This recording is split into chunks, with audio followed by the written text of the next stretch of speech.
everybody, and we are back for another week of the Five Guys on Live. Although right now we only have 3 guys on live, we may get one more guy on live, but we surely will not have the 5. Tonight we are joined by special guest host, the one and only Sherman Hardy, social justice advocate and candidate for county executive for the Prince George's County, Maryland. Sherman, how are you, my friend? Welcome to the show. Hey, welcome. Thank you for having me. I'm doing great. It's a pleasure to be on here with you, Zach. You know what? It's a pleasure to have you with us. And, Zach Thomas right there lives in the DMV. He lives on the V side, not the D or the M, but the V. And Zach, I'm super excited for the two of you to meet. We have some upcoming work that we're going to be doing with Sherman as he approaches his primary. Sherman, when is your primary? It's in June. In June. So we still have a nice runway to fundraise, get the word out, and rally the DMV troops to ensure that you make it to the next level of this race.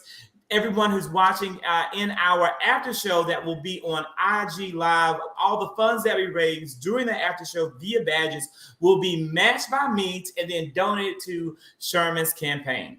Oh, awesome. Thank you. So that's how we work, right? That's how we do. Zach Thomas, how are you? How was your week?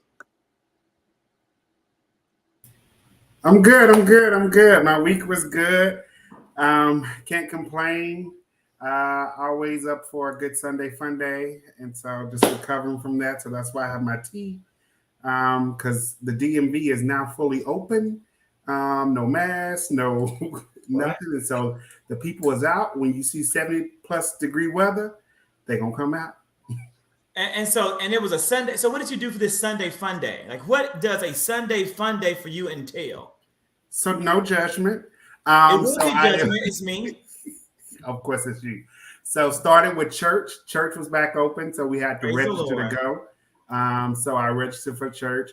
I was a little upset, Lord forgive me, because I had to sit in the back because there was a lot of people there. I usually sit in the front, and they had their social distancing, and so with that, I had to sit all the way in the back in the balcony. Wasn't feeling that, but the word was great. And then from there, came home, got ready for brunch with friends. Left brunch, did a little day party, and got home around 7:30ish. 8 o'clock. Okay. Sherman, did you do a Sunday fun day? Well, it was a fun day for me. I did a lot of politicking, so that was awesome. My life is totally consumed by that for right now. It's a very busy time. I think maybe they do a different style of Sunday fun day on the V as opposed to the M. But I don't know, as I am an AT alien. I'm glad that both of you had a very busy, very productive, and good weekend. How was yours? Pardon me? How was your weekend? It was okay. I actually had a leak in my roof. My upstairs toilet flooded the ceiling, and then toilet water started to drip down. So and we'll leave it at that. It was somewhat of a shitstorm, very similar to what unfortunately is happening in the Ukraine by Vladimir Putin. Probably appropriate for the shitstorm from the Putin, but who is also having a great weekend, just like you, is our President Joseph R. Biden. After the State of the Union address, new polls revealed by, I think it was NBC, NPR, PBS, that President Biden's approval rating is now ticking up. President Biden had an all-time low approval rating prior to the State of the Union, but after getting the word out, getting his message across, it's gone up to 47%. It showed that 55% of Americans approve of how he's handling the Ukrainian the invasion of Ukraine by Russia. Gentlemen, what do you guys think? One, about what we saw in the State of the Union, and two, about whether or not we're going to be able to sustain President Biden's. Can he keep these ratings up? What do you think, gentlemen? So honestly, I think he's rolling on the high tide right now, and as long as he continue to do what he's doing, he'll be all right. But definitely, there's going to be definitely do. But there's a problem because we already knew what Joe was given before he was going to become president. A lot of these things that are going on really isn't his fault. He can't control the Senate, although he did campaign on being able to bridge that gap and bring everybody together, et cetera, et cetera. But so far, we haven't been able to see him, I don't want to say bring somebody to heel, but well, he hasn't. He has not been able to rein in, those two senators from, those other states. So, and even in the State of Union, and I'm wrap it up, but he did a lot of going back and forth with his promises that, what we were supposed to have right now, because I was like, oh, yeah, infrastructure. Yeah, we're going to work on this, work on that. And then, I was reminded, I was like, well, that was in the Build Back Better plan that didn't get approved. Well, I'm glad to see his ratings go up. Definitely. I think the State of the Union, we saw a more confident, more confident Joe, and saw a true presidential State of the Union, unlike what we've seen before. I think some pieces that kind of worried me, and I think it was all for the pomp and circumstance, was the pieces where he talked about we shouldn't say defund the police, we should say refund the police. And I think that was the whole message people are really saying. They're not saying take money away. They're saying reorganize where the money is going as far as training and other things. So he just tried to, I guess, get some pomp and circumstance from that. But then also, I think some pieces that worried me that came back this week was him talking about return to work or return to the office. And there's a lot of stuff that's happening and that's connected to that. And I think he's got blinders on when it comes to that. He needs some people in his ear telling him that's not the way to go right now. So. Right. And but let me just briefly interject here, because I did some research. Around this. I don't believe that people should be trying to go back, quote unquote, to the office, but the American people do. Specifically, Black people polled by Black Enterprise magazine in January of 2022 said 90% of Black people polled by Black Enterprise magazine said that it was time to return to work in the office. Now, President Biden looks at these polls and these surveys to inform his policy, and he uses that. What we may not want to return to work, we may not have people that we know like Candy, who wants to return to the office, but the survey says people are in favor of having conditions that allow them to return to work. I don't think that's Joe Biden not reading the room. But I think what I think it is Black people not being willing to see that just because you want it doesn't mean the majority of Americans want it. So are we saying return back to work or telework? Because no, it says return back to the office. Turn back to the office. So I think a lot of it has to do with, yes, they might want to return back to the office, but then there needs to be some kind of open-mindedness about it. And so what I'm saying is a lot of companies are going to flexible work schedules when it comes to return to the office. A lot are going to a hybrid work schedule when it talks about return to the office. But saying the times of returning back to the office 5 days a week, 8 hours a day, I think that's over. I think we have to rethink work. No, I think it's over it depends on the actual place of work, the place of employment, types of employment. We have to understand that we may all be in the same type of work demographic, and we may all have the same type of work situation and scenarios to where for us in a certain type of white collar profession, there is no value in it. But we have to also think about people that are like losing their livelihood because they can't work in the office. Well, custodians. You can't remotely clean an office that's not in use. You have people that are working, and that's understandable. Yeah, I'm saying, and so when we think about it, we have to think. I personally feel globally, and one thing I've noticed is that there is like a Black influencer group hive mind, right? Like these really influential Black influencers on things like TikTok and Black Twitter, they all coalesce together and they'll hear and kind of gauge what's trending, get the bulk opinions, and then they jump on it and they go for it and they content around it, even if it makes them look a fool later when it's disproven, as we saw with a recent trending topic this past weekend on TikTok. All that to say, I believe that, again, if every single Black person voted based upon what they say they're wanting right now, Joe Biden still couldn't win re-election. because it's not enough of us to make it happen. So he has to look at the majority of American sentiments and then proceed accordingly. Now, there are some things that the majority of Americans want that may be bad for America and even bad for Black people. That's when it becomes the work of the administration to change the hearts and minds of the American people. But that takes time. It can't happen overnight. We have a lot of people fighting an argument, mad about student loans not being forgiven. Well, unfortunately, the majority of Americans do not want all loans forgiven.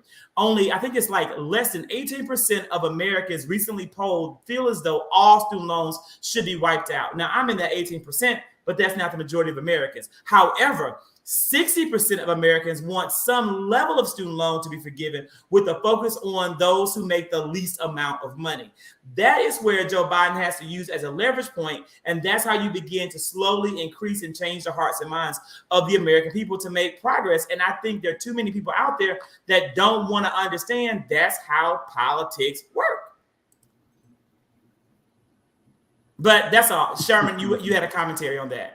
Yeah, so it's a couple of things. Definitely, I was going to get into the student loan things because, we're looking at polls and we're surveying people. There is a insurmountable amount of people who do actually want it done. And, I understand that those that are saying that, they don't want it to occur, but, we have to listen to and see who those voices are as well and why they're proponents of it. A lot of those people are like, oh, well, I paid all of mine off. Okay, well, Social Security is not going to be here in a few more years for us. So but we're not the majority. We will be. But we're not right now. That's the problem. That's what I want to hone in on, because again, I want student loans to be popular either, but we have it in some form or fashion until. Wait, what's not? You said what's not popular? Medicare for all. No, it's not, and it was a continuous noose around the neck of the Democratic Party because of how it was phrased. But when people don't associate it with Obamacare, everybody liked it. Correct, that is true. But again, we need student loan forgiveness. Student loan forgiveness is a game changer for those who are in debt due to student loans. But the way to get that isn't to demand student loans and then talk negative about Joe Biden because he's not saying I want to forgive student loans. The way to forgive student loans is to slowly change. You said what happened? We promised 5,000 to Georgia. And what needs to happen is you have to change the hearts and minds of the voters who are not in favor of it to get them in favor of it. So it's an easy process of getting it approved. So that's the way it has to go. If Joe Biden comes out and says these things that are not popular with the majority of American people, trying to pander to a Black community that will still not support him, that will still be, because they're very fickle and angry voters many of the time, especially in the era of social media, he's only going to be digging himself into a bigger and bigger hole. So that's why, and think about it, he came out and said, don't defund the police, and those polls, the poll numbers shot up. That to me is a clear indication of the erosion of Black influence on the political movement at the current moment, and the fact that we have work to do to get back in the game. So should we pander to the majority, or should we listen to the people? And so oftentimes we pander to the majority when the minority don't have as much of a vote in those polls, and you're catering to those majorities. So where's the equity in that? It should be about equity. I don't think the Democratic Party has to be strategic in the same way the Republican Party is strategic. We have to learn to map out a strategy and play the long game. Do you pander to the current sentiments of the majority? No, you don't pander to it, but you understand it and you know it and you work to change it over time. And that's what we're not doing. Too often, the Democratic Party is knee-jerk. The Democratic Party spirals out of control. The Democratic Party runs around like a herd of cats looking for a can of tuna fish. And as a result, they are extremely disorganized and they're only losing ground. They're only losing ground with having a clear message, knowing that we want student loan forgiveness to happen before the next election, but then building a path to get more Americans to understand why we need that. It has to happen. That has been a continuous failure of the Biden administration. Is not enough education has happened around the issues that they want to see happen. We know why we need infrastructure change. We know why we need student loan forgiveness. We know why we need the George Floyd Policing Act. But the majority of Americans don't know it and they don't understand it. And you have to take the time to educate the people to bring about the change. And Vince, I'm glad you could make the show. How are you? You on mute. I know you were probably over there baking chocolate. No, I was running the streets, but I'm good. I made it. How y'all doing? What y'all talking about? Biden approval ratings. Yes. Well, yeah. Did you watch? Okay, so here's the thing. So, did anyone see anything that you really liked or disliked in the State of the Union besides the go back to work? Because the actual speech writers evaluated it, and 41% felt that he did a good job. 29% said somewhat of a good job. Only 29% said it was negative. Like the people who evaluate speeches, only 30% felt that he did a poor job. Yeah. I mean, you know what? For me, I feel like this comment is sort of stuck between a rock and a hard place. The one thing that I did wish that he addressed was the insurrection. However, I understand why he probably didn't, because that would have been extremely controversial. But considering the fact that he held the State of the Union address in the same vicinity, building, venue, whatever, as the insurrection or where the insurrection took place, I just felt like it was appropriate to sort of just really put those eyes on those Republicans like, yo, we on your ass. And every day it's a new heaping of information that is drawing us closer and closer to the shenanigans and the plots and all the things that y'all was doing to make January 6th come into manifestation. So I thought it would have been a good thing for him to just to acknowledge, especially coming from the talking point of our democracy is threatened. Our democracy could have been vanished, and all these things could have been annihilated on January 6th. And we used all these big words and put a lot of weight into it. So keeping that same energy, I just thought it would have been appropriate for him just to mention it some way or another. That's my thing. Yeah, I think Joe was trying to keep bipartisanship. He was happy for those couple of claps that he was able to get. And, you know, at that point, we were trying to show unity, you know, considering what else is going on in the world. So, you know, let's not break down the bipartisanship already when he's having a hard time actually getting it. So, I guess. One thing I did like for sure is him talking about childcare. Because as we know, I know we're going to talk about inflation and some of the other things that's happening right now. But I did like that he talked about lowering that cost as well as providing some support for those families that might need that. That was a big positive for me from it. I don't know, it might be a negative for some people, but he did talk about a task force for the PPP. So people, y'all watch out. Especially y'all that did the videos and was recording how to do all the stuff. They going to jail, baby. They going to jail. Out of here. I feel bad for the PPP. This is what I hope. I hope that anyone who's like a regular dude or gal, I hope that they don't. But if it's something like a Kanye West or Joel Osteen, I hope that they face the full penalty of the law if they violated it. And that may not be the right thing to do. You break the law, but that's just how I feel about that. Look, Joe Biden is Joe Biden. And, I can't turn on the TV and expect him to all of a sudden be, John F. Kennedy. He's an old ugly dude. And, he's going to get up there and just be himself. And he's going to say nonsense. I think he called the Ukrainians Uranians at one point. It's Joe. There's nothing we can do. He is the president. He is the man we elected because that's how America works. We're going to have to, I don't think there are any other ways around it. And then when you think about, is there any other Democrat out there that could gain momentum and run? I don't think so. I think that the Democratic Party still hasn't come to a place of pulling itself together to unify around a message or even a type of candidate to lead them forward. The only thing that I see consistent around the Democratic Party is that they continuously hire losers to run the party like Jamie Harrison. That's all I see. So Zach, what do you think is going to take for the Democratic Party in this upcoming midterms to really, because usually during midterms election, that's when things flip. It's going to flip now. It's going to flip now. What was that? It's going to flip in November. That's what I'm saying. So do you think there's any hope to save? No. No hope. This weekend, it always kind of turns. But I want to just mention primaries right now while we're on the subject. People out there who are listening and watching, whenever you hear this, always pay attention to the primaries. That is how you determine who is going to be that person, and especially in local elections, because you can weed a lot of these people out before they get to the national level. So primaries, local level, pay attention. Thank you. I'm sorry for that PSA. Trump could have easily been knocked out in a primary, right? He could have easily been taken out, but everyone loved the humor. They loved the foolishness, and he wrote it all the way in. And to what extent was Russia involved? I have a whole new set of questions after seeing everything that's happening. You know, I don't think, Zach, there is any chance that the Democrats are going to be able to hold on to a majority in the House and or the Senate.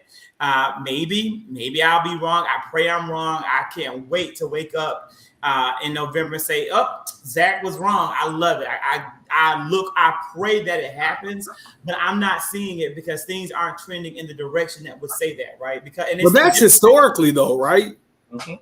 No, it's historical, but it could have easily been avoided because the reality is President Biden's administration has done everything right to get a strong midterm showing. The American economy has significantly improved. The February jobs report just came out, and it was over projection in terms of jobs being created. The amount of money and discretionary income in the banks of Americans is at like a ridiculous, very solid high. But that's not the story being told by the media, which you can't control. But it's also not the story being perpetuated by this administration. Again, you have a Democratic National Committee led by Jamie Harrison. I cannot help but to put the blame on the lack of organization and lack of strategy at the top levels of this party, because I don't see them being as organized and as strategic as the Republican Party. They have a message that goes out. Every single Republican-led state is right now attacking members of the LGBTQA plus community, right? If they already done slashed the trans people, they're now going for the gays. If they haven't yet slashed the trans, they're going to slash the trans this year, get them gays next year. They are following a playbook that is strategically laid out for them.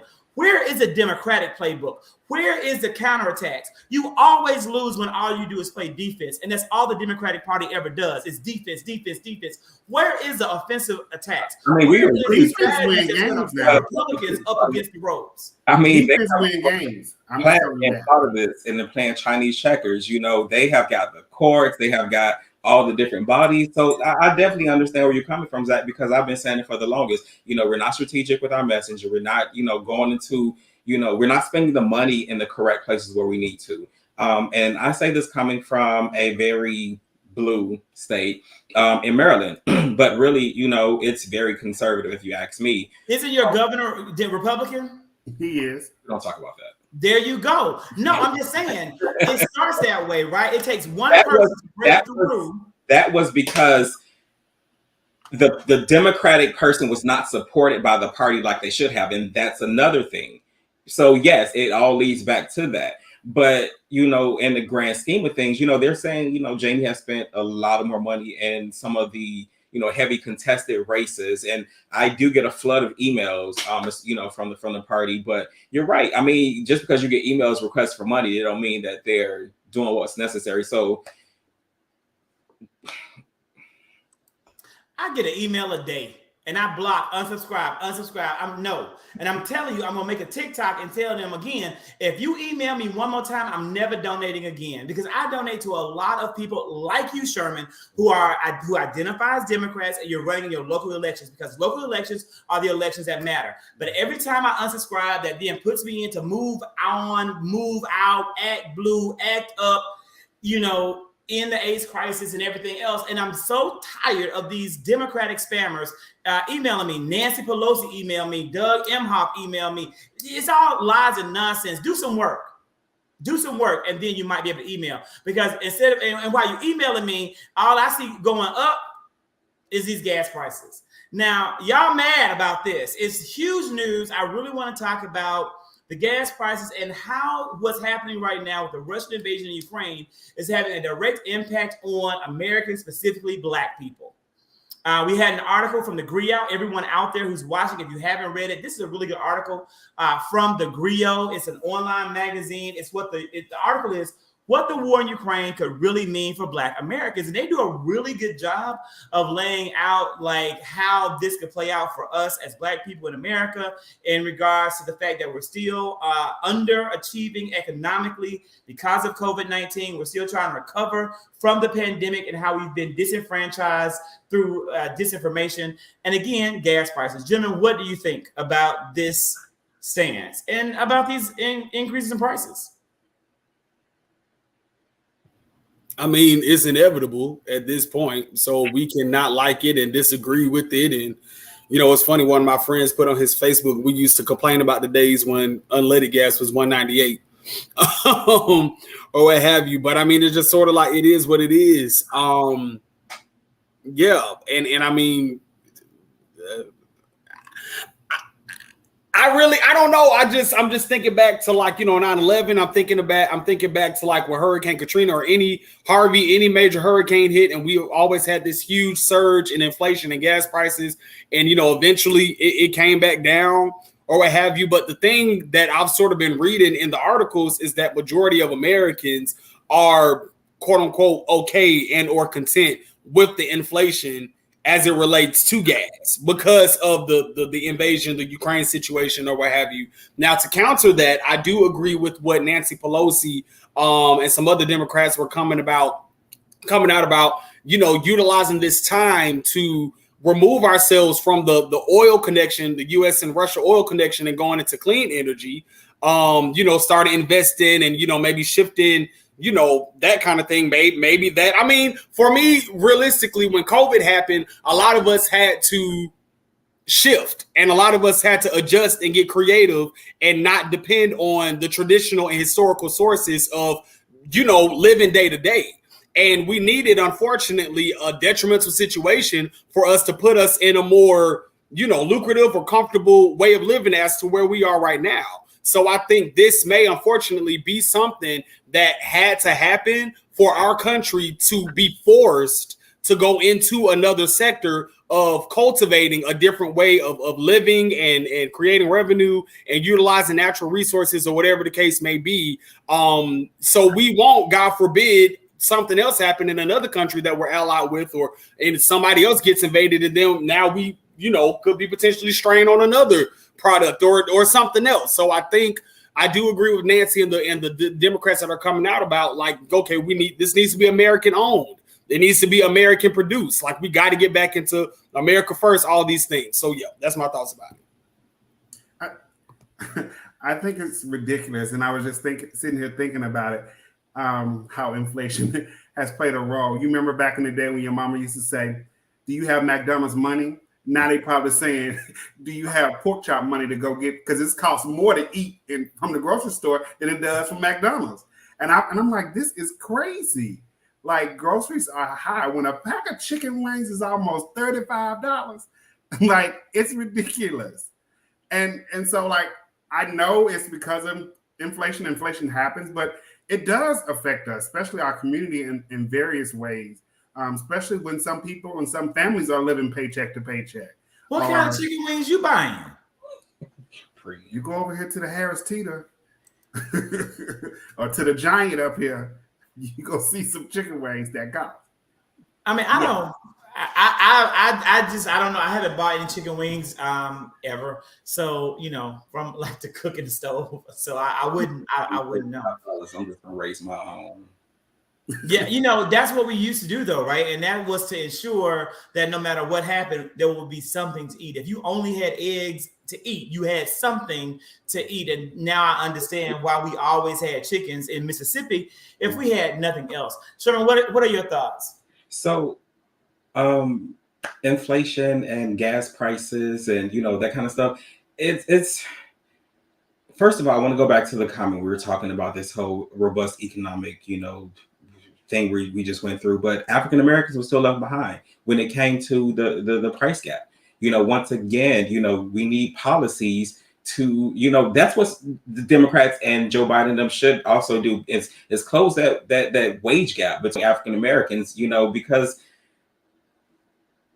like you say, things are getting hard right now, and everybody's saying, oh, well, what we can do, but they have to forget that there are some individuals who, you know, are struggling. And I totally agree with what Vince was saying, because I made that comment today on Facebook when I was like, now is the perfect time to divest from all foreign oils, and invest severely in renewable energy sources. That's part of my platform here in Prince George's, that I want to use waste to energy. I don't want to just achieve net zero. I want to achieve net positive energy. I want to produce energy from every, form of waste that we can. And that's what we should be doing. And somebody made the comment that, it's expensive. Yeah, it's expensive, but so was a $35 pack of chicken. So, you're going to pay on the front end, or you're going to pay on the back end. Are we ever going to update our infrastructure? I mean, I'm a millennial. You guys are Z's. And, so it's like, I was told when I was a child about the dangers of the environment. I'm a Z. I'm a Z. They're older. You X. I'm a millennial. He's a boomer. He's X. actually a boomer, if you keep actually told, but okay. I'm just gonna mute because nobody wants to hear these lies. But seriously, but everybody on this call was told how urgent, climate change was while they were going through school. We did the little science projects. We see the icebergs melting right before our very eyes that they told us as kids. It's accelerating way faster than we thought. The Earth's core is cooling. The sun is, it's there, but right now we are facing a global catastrophe, and environmental disasters are going to be the cause of next wars. But you know what? You have to also look at the fact that despite all of us and everyone in this country went through that same educational process about climate change, yet and still people want to say it's not real. There's a whole entire majority of one political party that either doesn't care or they deny the fact that it exists. So think about how hard it is, or how hard it has been to change your minds about that. That is a battle that we're up against to change the hearts and minds of American people, to get real policies that's going to have a real impact in the way that we need America to actually move. Really, personally, I agree with both of you. I agree with you, Vince. But here's the flip of it, right? It is a privilege to be able to afford an energy efficient vehicle because they cost more money. And the majority of people that are already financially struggling, there's no way they can then afford to upgrade a vehicle to save money in the long run. And for the majority of Americans who are struggling, they don't even think that way. So what I want to see is why not have a stimulus check geared towards offsetting the cost of fuel efficient vehicles? That right there could be something that I would support. That's something that I could see. When I hear people when I hear Congresswoman Alexandria Ocasio-Cortez talking about, green plan or whatever it's called, Save Greenland or whatever, what I want to hear from her is, again, putting money in the pockets of people who don't have the money so they can buy the vehicles, and then climate change can be averted in that way. That's what I want to hear more of, because that's practical, and to me it makes sense. And not enough, Democrats want to say, I want, climate change emissions policies, but what the average American is hearing is, you're going to take away the jobs that we have, and you're going to make gas cost more like what it costs in California. That's what they're saying, and that's what the Democratic Party is messing up, in my opinion. And that's what the message is, because green jobs, and they said it's going to create a lot more jobs, because right now it's happening. There is absolutely nothing we can do to stop this train from moving. There, everybody, I just think Cadillac's commercial today, a nice luxury vehicle. The Chinese companies are really, Qi and NIO, they're like expanding. EV is going to be the future. And we can sit back and we can say, well, I don't want to do this and become like Blockbuster or MySpace, or we can move into the future and become TikTok and Netflix. So again, the future is here. And that's what I keep warning people about. Once again, especially African Americans, we are consistently left behind when it comes to a lot of these arenas. We are locked out of the rooms and we never try to open those doors. It's time that we move into those spaces. If anything, I get into a lot of these new things, even if it's hobbies, just learn something new about what's going to be in the future, just to educate yourself. They're moving in the space of NFTs and everything like that. It's the time now to invest in the future. I invest in space. That hotel that's going to be in the sky somewhere. I may not be able to get there, but I own a piece of it, maybe a boat or two. Elon Musk is thinking about himself and his little future, thinking the future, it could be only a fad. because oftentimes that's the case as well. If you think about some of the things that happened that was only a fad or for a little season, and now we struggling because we invested in some that ain't never came to fruition. Are y'all still getting money from the Dogecoin? I never invested in Dogecoin, and that's the thing, But it's like the people that are doing the suit shoes or whatever it was called. Like, come on now, let's you have to do a little bit of homework behind it. And I'm speaking from a privileged point because not everybody's able to invest. What I'm saying is government especially should be doing more. And then also a lot of the nonprofits, we have to, in school systems, we have to start going Dogecoin, right? We have to move into those directions. And that's the point that I'm trying to make. Like, again, we're saying the what ifs, but I'm saying we're getting left behind again because the matter is real. They're buying real estate space, for millions of dollars in the air, in the cloud. And we need to be amplifying I knew it was Dogecoin. I was joking, but I ain't got none of them coins. And no, anyway, we have to do a better job of amplifying those voices of people who are in that space, who are educating Black people around that. We have Black content creators who create content around NFTs and cryptocurrency and trends in the future. But we want to sit here and repost the Shade Room. We want to sit here and repost Media Takeout. Like, we as a culture continuously want to amplify certain types of entertainment stuff, but not so much the educational stuff, but it's the educational stuff that could really move us forward if we were to uplift it. And we're in need of uplifting, just like my homegirl, is in need of being freed. They got her. They got Brittney Griner, people. She was arrested in Russia. She is a WNBA star.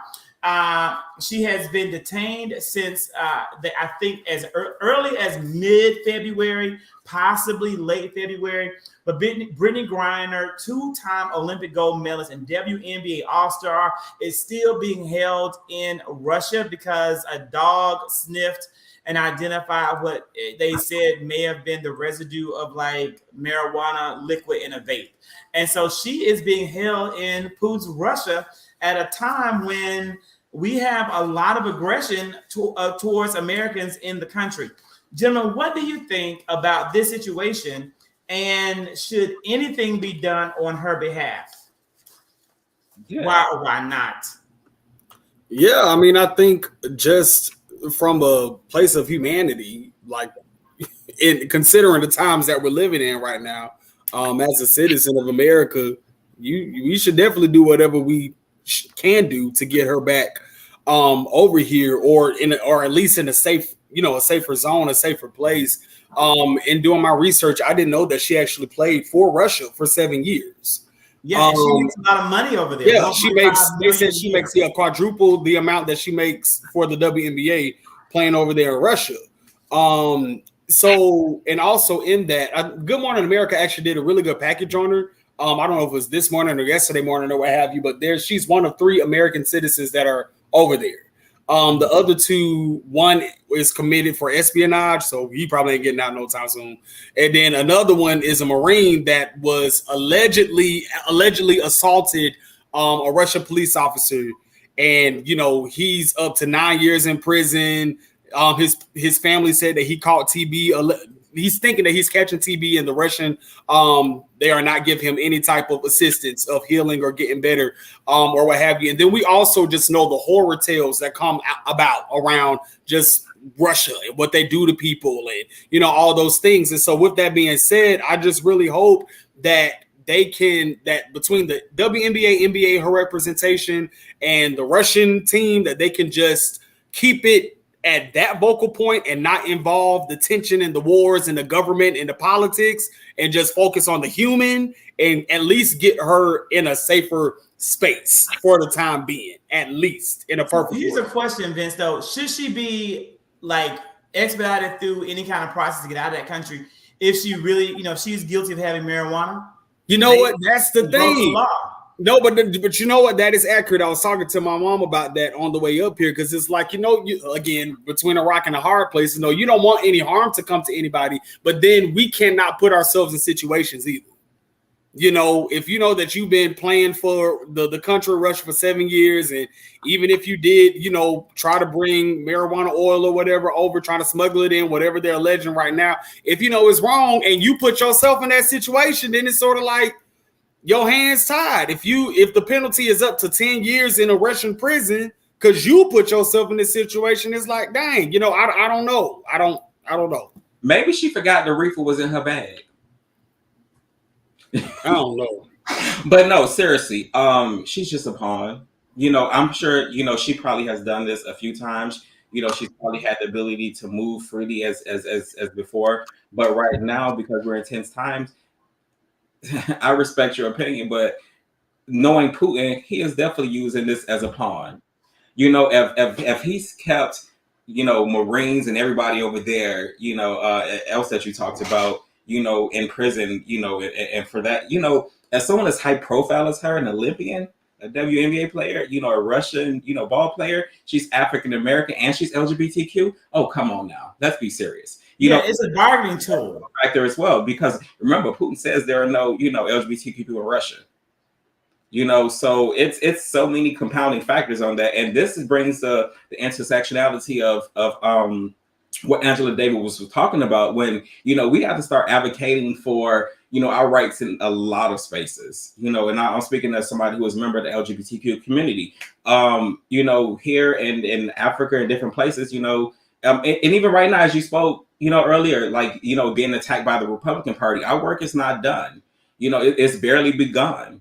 You know, and we need to have those voices, you know, not just a lot of the celebrity ones who are doing the work and some of the other nonprofits, but it's incumbent upon a lot of us to move that moving forward, because, you know, a lot of times they say, oh, the LGBTQ agenda, but there's no agenda. I haven't seen the agenda. Nobody called me to a meeting or invited me or read no Robert Rules of Order. So, you know, I would like to be a part of that. You know, and at some point we need that representation, because African Americans, especially in that sector, you know, we have been left behind. You know, that voice is not there. So I know I went on the tangent, you know, talking about that, but I do believe that's a factor in why he's holding her alongside of, you know, using her for a pawn for America. There's no hope here, people. You know, this is my best friend who we've been arguing for a week. I'm still angry at him. And, you know, I'm going to continue to pray about releasing my anger, but, you know, we'll see if that happens. And now he's like, you know, no, she should be. You tell that to Vladimir Putin. I want you, Leb, to get on, you know, you over in that area. So why don't you have a plane going over there, knock on the door of the Kremlin, right? And I want you to go right in the Red Square, knock on that door in the Kremlin, and you tell them to free Brittney, and you see what they do to you. Your head will be severed on a spike, because that's how they roll in. They got all the reporters, like social media closed down, and just like picked out all the state-run reporters and everybody. So I mean, you know, when people talk about America and you know how, you know, our plight in this country, I always like to say, at least I'm not elsewhere, because I have the ability to speak on this platform right now about the atrocities of America itself and what she's done, as well as Russia and all the other countries. So, you know.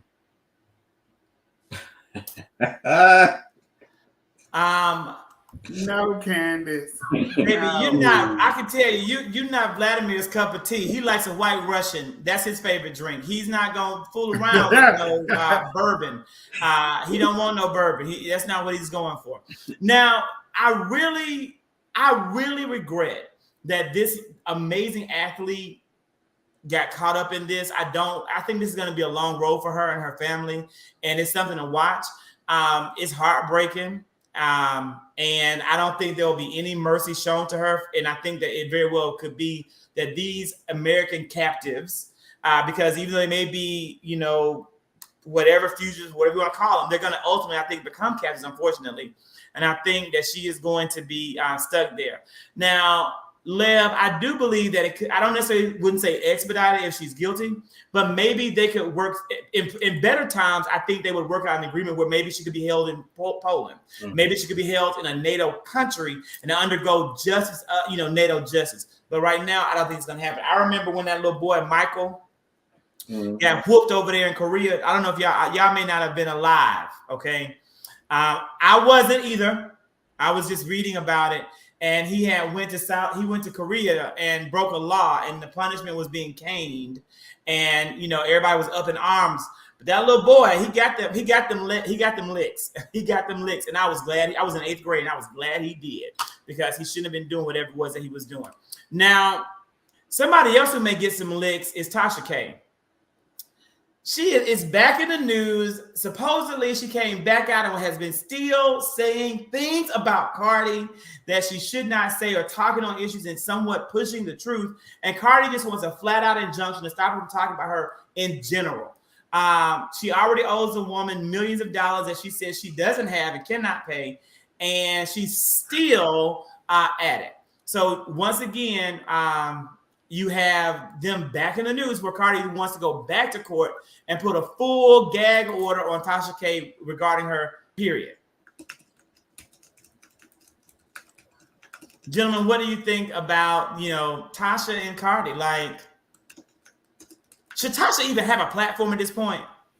No. And I think I said this last week. This is a wake-up call for a lot of bloggers, vloggers, and those news outlets that kind of defame as well as slander people's names, because some of these celebrities are not going for it.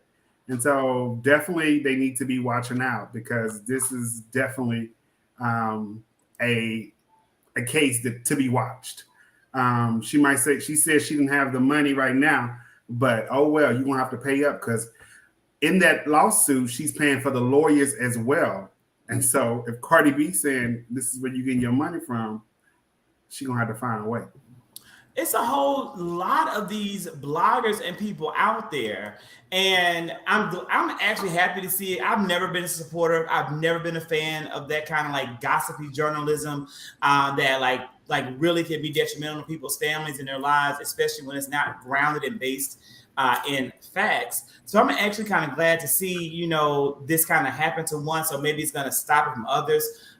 You had the whole situation with Jason Lee saying that Queen Elizabeth was dead. Right. It's just out of hand, and it just continues. Yeah, I agree. I think that it is past time that we hold these social media handles accountable. Just as we did with Trump, and how Facebook and Twitter and YouTube and done shut him down and shut him out, and now he's trying to, create his own app, and that's failing miserably or what have you. Like, I really feel that if there's any hint of bullying, slander, degrading, life-threatening things to any person, celebrity or just a normal person, like, these social media sites need to shut them down. Like that just needs to be mandated across the board right now, because we saw how severe and just how crazy the Trump saga was with everything he was doing.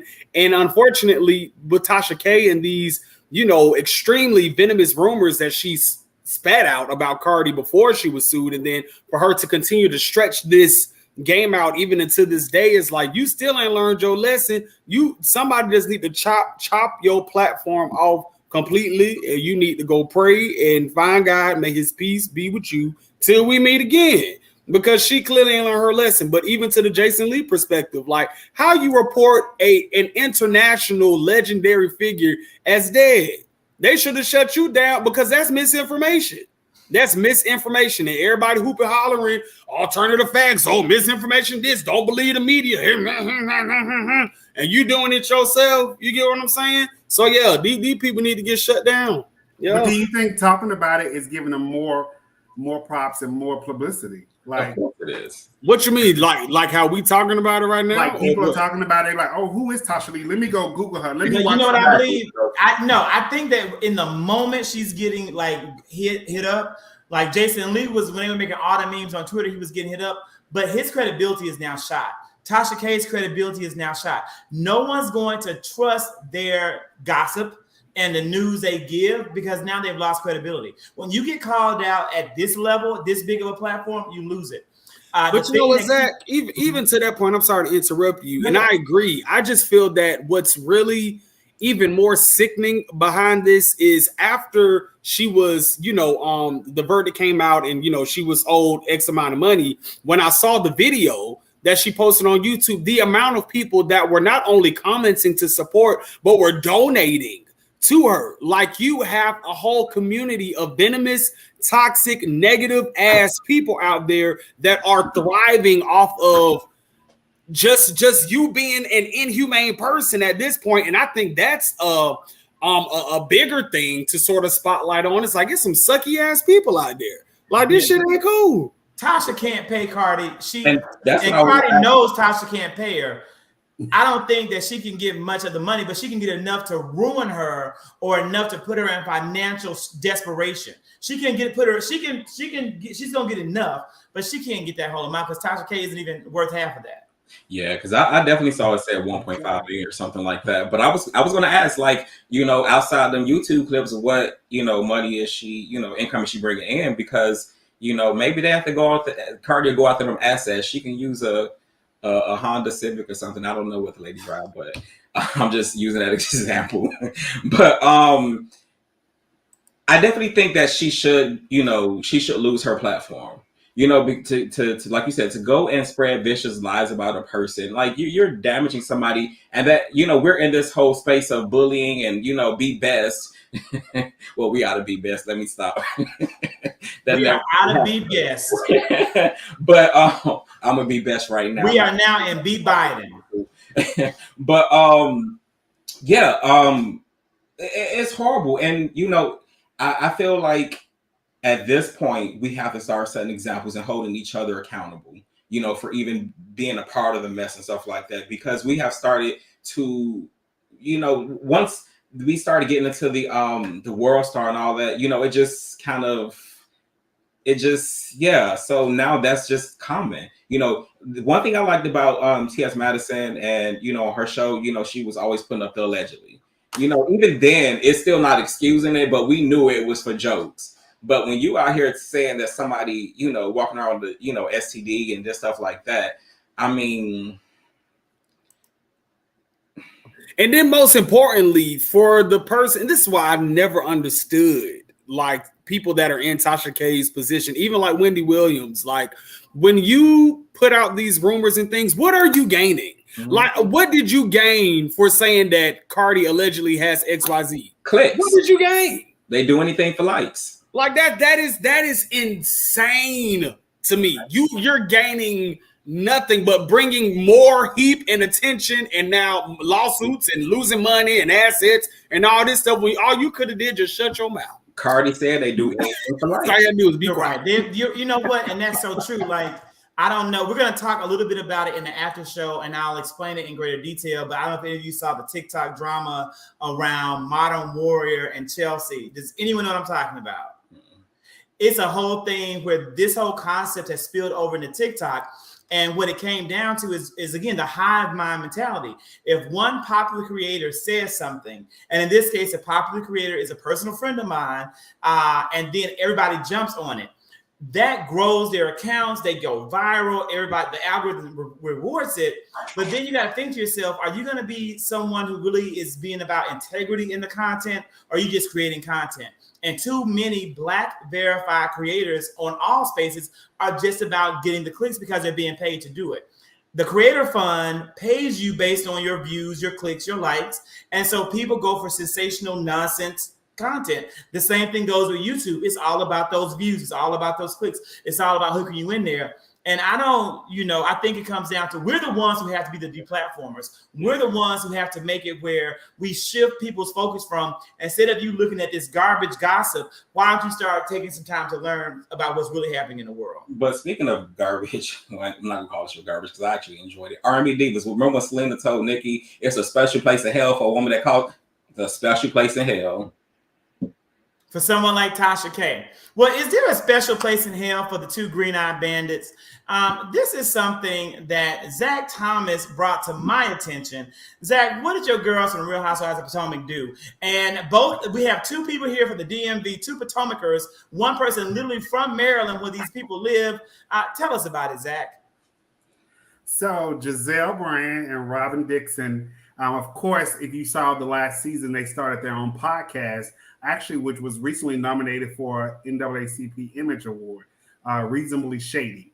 And so they went on talking about James Harden, who's an NBA player who was recently traded. And so Gizelle goes in saying, do the people even recognize him because of that beard? It looks like it has chicken inside of it, chicken grease. And of course, Robyn is laughing in the background and said, oh, watermelon is also in it. And so a lot of people went on the attack of them saying Bravo should hold them accountable for what they said because they held Jenny.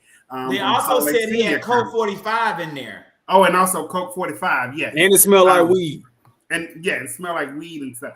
And so they're saying, is Bravo going to hold these two accountable? But also some of their castmates even came out saying, you see what we said? Colorism does exist. And so Wendy came on saying, okay, we told you who they were in the beginning. Y'all didn't want to believe us, but no one wants to touch them because they're the green-eyed bandits. Well, that was in the first season, though. Like, they went through this in the first season about this whole colorism issue. They were talk about the Amistad and saying how what's her name? How how she came out with the wrap on the head looking like something. But Katie, my favorite House of Potomac next to my baby, Katie. Yeah. You know, so and then you also always seen the rift between, you know, the darker skinned people, how they were, you know, I mean, it's always been there because I think it's also a DMV thing, or I won't cast the whole DMV, but Giselle's father is a civil rights activist. Like, that don't mean nothing. I guess it don't. We don't know what went on behind closed doors. And let's be honest and fair. A number of civil rights leaders were able to be civil rights leaders because of colorism. I hate to say it, but it's we got a rose instead of a Claudette. You said what happened, Sherman? We got a rose instead of a Claudette, a Rosa. That's right. And a lot of these civil rights activists, they were selected because of the respectability politics around how they looked and how they sounded, as opposed to them really being maybe married to the dream and married to the vision of a better America. So, you know what?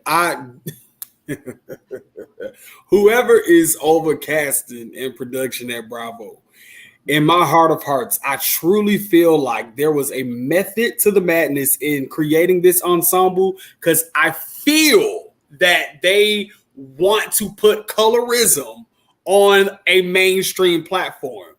The season before this past season, when they went to Portugal, the last season of Monique, they sort of brushed up upon it just a little bit, but you know, they hit it and dove off. But then this upcoming, the past season with Nikki, they sort of delve in just a little bit deeper about it. I really feel like this upcoming season, just considering how Candace is positioning herself right now, I really think that it's going to be a Candace and Wendy versus a Gizelle and Robyn. And I hope they drag the crap out of Gizelle and Robyn. Because for me, at the end of the day, like Gizelle and Robyn ain't no Kenya and Nene. They lying. They are lying. And I stand affirming this.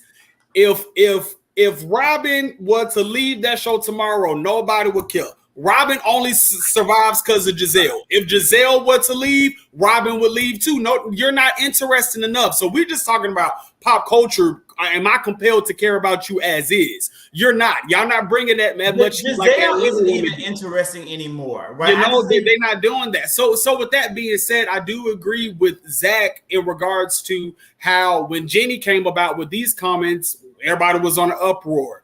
People been trying to get Ramona off New York for forever because of the stuff she's been saying since the beginning of time, and even the lady from Housewives of Dallas, like they took her off because she was saying some racial things or what have you. So I really feel that we do need to hold Gizelle and Robyn accountable to these words, and we need to create just as much as an uproar as we did with Jenny Wynn right now. As for them, because when I go to their pages as of yesterday to look at their most recent comment, ain't nobody dragging them. Ain't nobody saying nothing in their comment section. And it ain't cool. And we know it ain't cool. But what Funky Dineva proposed in that little thing, Zach, don't hate me. I can't even believe I watched it. It was on Fox Soul, the Claudia Jordan little thing, Funky Dineva little show, or whatever the case is. I know we don't support Fox over here, but Funky Dineva, you know, brought up a good point in terms of just Black America. Like, why do we give so many chances? why, if Jenny Wynn and Ramona Singer were to say the same thing that Gizelle and Robyn said, we would have been ready to take these jokers to court. But Gizelle and Robyn can do this and continuously show their ass since season 1, and it's just okay. But do they have a right to say it because they're black? And that's the thing that he did propose. Right. That's the whole piece, because black people can't be racist, remember? That's what people say. No, black people can be racist. I know. And they most certainly can be ignorant, as this comment was ignorant. It was ignorant and it was in poor taste. But we are at the hour mark. Everybody watching, please join us now on Instagram Live. You can go to my Instagram is activist, Destined to be Great, at Vince Ashton. Your Instagram is what I am Vince Ashton. No, it's Vince Ashton, like it is. And then Sherman Hardy is going to be coming to us from the knowledgeable. Chasing knowledge. Yeah, chasing knowledge, chasing knowledge. So join us as we continue the discussion. We're going to do a rundown of the major points from this discussion. We're going to talk about and update you. We talked about last week Disney and what we should do to push Disney towards supporting opponents of the Don't Say Gay bill. Disney came out and made a statement. They ain't supporting them gays at all. And we're going to talk about that. We're going to also talk about the brand new Candy and the Gang for those who may have watched Candy and her gang. And is this show something that may be a hit for Bravo, or is it going to go the way of Portia and her family matters? We're going to talk about it. And that Salt Lake reunion, I finally caught up, Zach. And the Salt Lake reunion. We're going to see you guys shortly. And again, in regards to Salt Lake City, everyone needs to know that Lisa Barlow is my favorite. I can't stand Lisa Barlow. I can't stand Lisa Barlow. Lisa Barlow. I can't stand that lady. Jesus. She's a Sagittarius. I don't know why. We need to move her on. It's ridiculous how you dislike all of your Sagittarius sisters on the I love all my Sagittarius sisters besides her. Maybe you just don't know her well. I don't what the colors that she showed on that show. Don't nobody need to know her. I need to know. We'll talk about why you're her. We'll see you guys shortly. See you on Instagram. Thanks for watching.